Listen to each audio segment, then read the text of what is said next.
I'm trying to understand why people are asking black people about patriotism. I'm trying to understand. I'm trying to understand. I'm trying to overstand why people are asking black people about their American patriotism. May I ask a question? To what do black people, I have to ask a question. To what exactly should black people be patriotic? To what exactly should black people be patriotic? Should we be patriotic to Willie Lynch, Jim Crow, 45, 46 presidents that have ignored us and through their silence gave consent for the continued racism, the continued systemic discrimination, the continued bias, the continued inequity, continued benign neglect of presidents such as Hussein Insane, Barack Insane Obama, or a Donald Trump, or even now a Joe Biden who's done nothing for black people, but he wants to come to Tulsa and give a speech at the Black Wall Street Centennial. Passed no laws, no executive orders, but President Biden went to Tulsa, Oklahoma, and gave a speech on the centennial of Black Wall Street and how Black Wall Street got burned down and how black people were massacred 100 years ago in Tulsa. Well, guess what, President Biden? Black people are still being massacred in this country right now. Black people are still being disenfranchised in this country right now, President Joe Biden, and you have done absolutely nothing about it. See, I'm tired of us letting white folks skate. I'm tired of us letting white folks skate. They don't do anything for black people now, but they could give a speech on what happened to black people 100 years ago. That is hypocrisy. That is hypocrisy. How dare you ignore the Black Holocaust taking place on your watch right now? How dare you ignore the Black Holocaust taking place on your watch right now, but you will go and pay tribute to a Black Holocaust that happened 100 years ago? If you don't care about black people today, you damn sure didn't care about black people yesterday. If you don't care about black people today, you damn sure don't care about black people yesterday. It's like these white folks who will mistreat black people.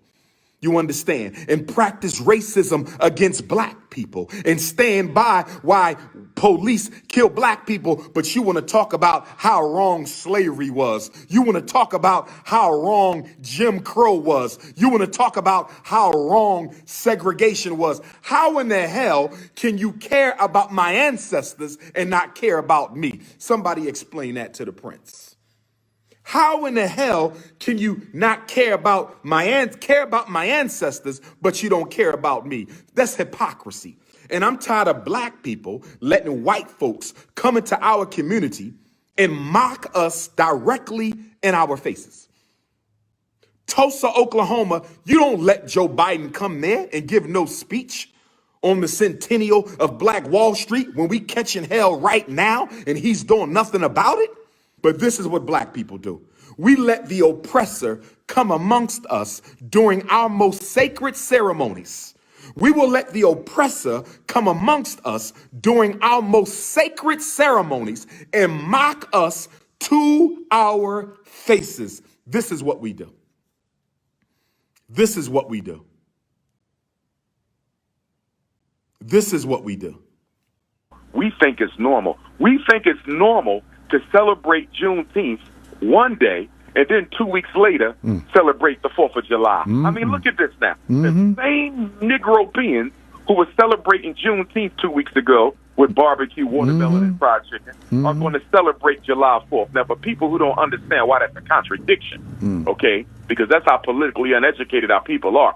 Juneteenth was about the celebration of the ultimate end of the chattel enslavement of our African ancestors, the worst dehumanizing campaign in human history, the worst forced transmigration ever recorded in man's experience. So you celebrate the end of the worst Holocaust ever perpetrated against the people. And then 2 weeks later, you're going to celebrate the people who instituted that Holocaust against your ancestors. It's a total contradiction, but that's exactly what Negroes are doing. I'm going to celebrate my ancestors' freedom, and then I'm going to celebrate the freedom of the white man who enslaved my ancestors. That don't make no sense. What do you think about this new termination that they've come up with, involuntary relocated? Involuntary relocation, the Texas Board of Education. They've been working on this for years, Bob and David. It's not just Texas. There is a whole movement in this country to protect the self-image of white children. It's all about white privilege. Don't hurt their feelings. All about white privilege, which is why I tell black people and white folks, don't talk to me about ending racism if we're not going to talk about ending white privilege. White privilege is the heart and soul of racism. The whole purpose of racism is to do what? Protect white privilege. So what the law says in Texas and many of these other reactionary states that want to bury the truth is it's saying that we don't want anything taught in the classroom that can be harmful to the student.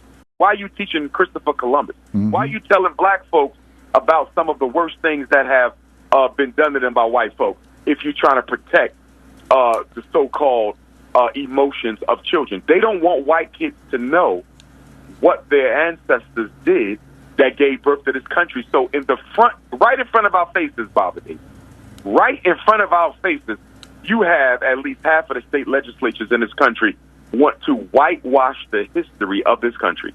They're changing the words, they're changing the curriculum, they're changing the pedagogy, they're changing the instructional material, they're changing everything. They do not want white kids to be told that the only reason why this country is great is because we dehumanized the Africans and forced them to work for us 243 years, and then we Jim Crowed them for another 157. We used their inventions, we exploited their intelligence, we exploited their spirituality, we exploited everything that they did to make ourselves great, and then we turn around and lie and say that this is the land of freedom and opportunity when we never gave the people who built the country freedom and opportunity. They don't want white children to know that truth. And it's not because white children are going to do anything differently. America has this burden of trying to appear to be the moral police of the planet, and at the same time having one of the worst human rights abuse records ever in the history of recorded man. It is a total contradiction. And in order to avoid that contradiction, they're going to do what they always do. They simply rewrite the history. As Dr. John Henry Clark said, they not only colonize history, they colonize information about history. And they're about to do it again right in front of black people's faces. Right in and ain't front of nobody your face. doing nothing about it. When I saw that, I said, I can't believe this. Involuntary relocation. Involuntary relocate. Baba David, you know what involuntary relocation is? That's gentrification. That's what they're doing to black people right now. That's involuntary relocation. Gentrification. Ethnic cleansing of black people out of Philadelphia. Ethnic cleansing of black people out of Harlem. Ethnic cleansing of black people out of Atlanta, out of D.C., out of Baltimore. That is involuntary relocation. Slavery was not involuntary relocation. Slavery was involuntary dehumanization. I know that's right. Well, you know, they're always trying to revive history to the way that they want history to read. You know, if the lion... One of the core principles of European culture is they do not believe in a commitment to the truth. They believe in a commitment to their version of the truth. Jesus Christ was not white, but we don't want to accept that he was black. So what are we going to do? We're just going to paint him white. Christopher Columbus did not discover America. There was Africans from Africa already living in America when he got here, but we don't want to admit that. We want to maintain the lie that white people discovered the Western Hemisphere. So what are we going to do? We're just going to say them Africans were not here, and we're still going to say Columbus discovered America. 400 years later, we're still talking about Columbus discovered America. 500 years later, they're still talking about Columbus discovered America, knowing that he didn't. White culture, it does not believe in truth. White culture believes in domination. Brothers and sisters, we must do better. Brothers and sisters, we must do better. So when people ask me about black people being patriotic to America, and when I hear Negroes on TV talk about how they love their country, they say, I love my country. I love our country. What country are you talking about? Are you talking about Nigeria, where your ancestors came from? Are you talking about Ghana, where your ancestors came from? Are you talking about Liberia or Congo, where your ancestors came from? Are you talking about Jamaica or Trinidad? What country are you talking about belongs to you, number one? And what country are you talking about that you love so much? Everywhere I go, I love my country. I love my country. This is what I hear Negroes say. I love my country. I am proud of my country. Well, guess what? I got news for you, Negroes. I got news for you, Africoons and Africans. I got news for you, Africoons and Africans. Since you love this country so much, I want you to understand something. To love a person is to love their history. To love a person is to love their history, because at the end of the day, a country is nothing more than its history, because the country's identity was forged in its history, and the country's reputation was forged in its history. So when a Negro says, I love America, when a Negro says, I love America, when a Negro says, I love my country, he's saying, I love America's slavery. I love America's Jim Crow. I love America's segregation. I love America's eugenics. I love America's mass incarceration. I love America's gentrification. I love America's economic castration. I love America's police genocide. When you say you love America, you love who she is. I love America means I love what this country does to my people. How dare you be black and proud and love America? Those two cannot coexist. I'm not preaching hate, I'm preaching facts. You can't say I'm black and proud, but I love America. Those two things cannot coexist. You can't serve two masters. Many of you are Christian. Jesus told you, Black Christ of Ethiopia, you cannot serve two masters. You will love one and betray the other. You cannot serve two masters. So when you say, I love my country, you July 4th Negroes, you can't wait to cook out July 4th Negroes. You can't wait to get drunk July 4th Negroes. You can't wait for that pork chop July 4th Negroes. You can't wait for the fireworks. You want to see the fireworks? The fireworks was those slave whips and slave chains and slave ships and slave code. That was the damn fireworks. Taking your kids out to celebrate their oppressor's freedom when you were still their slave for nearly another century. Some of you Negroes make me sick. You're not patriotic enough to America. You know how many black men went overseas, fought and died for this country, came back and were lynched in their uniforms? Do you know how many black men went overseas, fought, came back to the country and were lynched in their uniforms?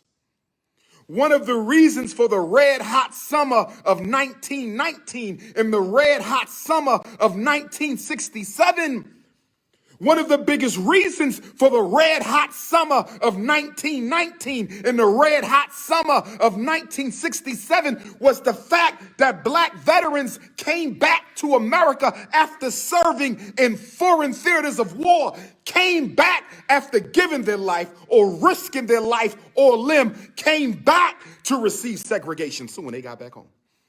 Came back to receive segregation soon when they got back home.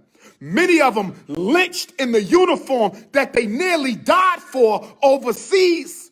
Lynched in the uniform.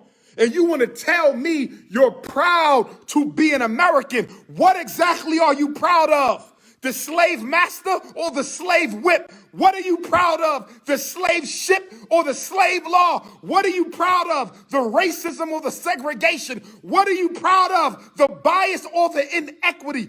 What exactly is a black man and woman proud of when they say, I'm proud to be an American? What exactly do you love when you say, I love America? Help me understand overstand, and understand. Help me understand, overstand, and understand what you're talking about. Help me understand. Help me understand. What do you mean when you love? When I see you Negroes on July 4th at the fireworks, when I see all these rappers and singers performing for the July 4th, 1776 celebration, when I see black celebrities performing for the July 4th, 1776 celebration, what exactly are you celebrating? Do you realize you're co-signing the slavery? You're co-signing the Jim Crow. You're co-signing the Willie Lynch. You're co-signing the Black Wall Street destruction. You're co-signing Barack Obama and George Bush. You're co-signing Bill Clinton and Joe Biden. What exactly are you in love with? My country. Your ass can't even go to the store without the police harassing you. My country. You can't even buy a house without the white folks sabotaging you. My country. You love your country. When did America change? We came a long way. What exactly did we come a long way from? What exactly did we come a long way from? You're celebrating a white man's freedom while you were his slave. July 4th, 1776, Frederick Douglass said it best. To what? What to the Negro is the 4th of July? Frederick Douglass said his bet. What to the Negro is the 4th of July? What to the Negro is the 4th